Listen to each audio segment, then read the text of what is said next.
9 Minutes with Syrone Campbell, Segment 14B. We continue with atheism. Here are generally accepted tenets of atheism's worldview, offered by way of the book The New Atheism, Victor Stenger, Prometheus, 2009. Quote, apart from nature, which includes human beings and our cultural creations, there is nothing. There is no God, no soul, no life beyond death. Nature is self-originating, not the creation of God. The universe has no overall point or purpose. Although individual humans can live purposely and live purposeful lives, since God does not exist, all explanations, all causes are purely neutral and can never be understood only by science. End of quote.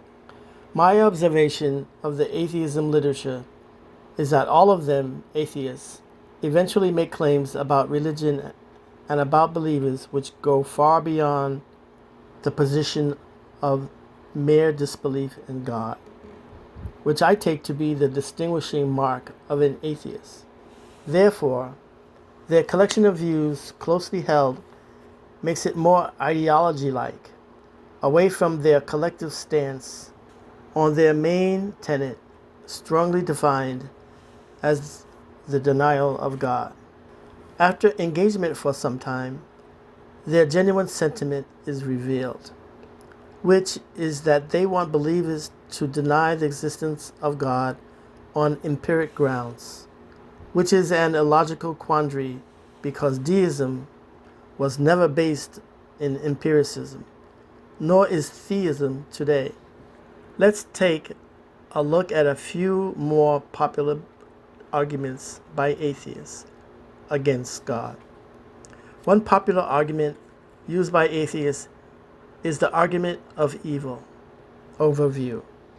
If God is holy and omnipotent, why does God allow evil in the world? Theist response. God has given mankind free will. With free will, many choose evil behavior, and it is impossible to extricate evil as human behavior from free will. Choosing evil behavior is an intent. It is intentional. And as far as harmful reactionary behavior that is unintentional, there is an avoidance for this kind of behavior, this kind of behavioral, which is a reflex. It is exercising the compassionate self-sacrifice. It is exercising the compassionate self-sacrificing component of the same free will. Another popular argument from atheists is the ability of science to explain all things. Overview. The gaping hole here is that the margin of things unexplained by science is larger than those that are explained. The most important things concerning humans and life are not explained by science, such as the origin of life.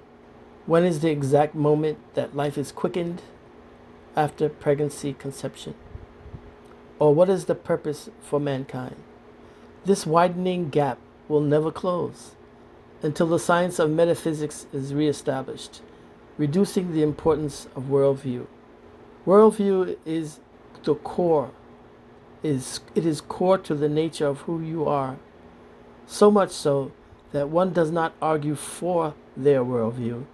They would instead argue from their worldview. However, worldview coherence can be explored philosophically and logically. And if two different worldviews have sufficient common belief, it may be possible to have a constructive dialogue between them. On the other hand, if different worldviews are held irreconcilably, then the situation is one of cultural relativism. After all the arguments against God's existence are heard, and if they do not render the defeat for the existence of God, what are we left with? You can hear more in the next upcoming segments. Thank you. Reach me at syronecampbell.wordpress.com.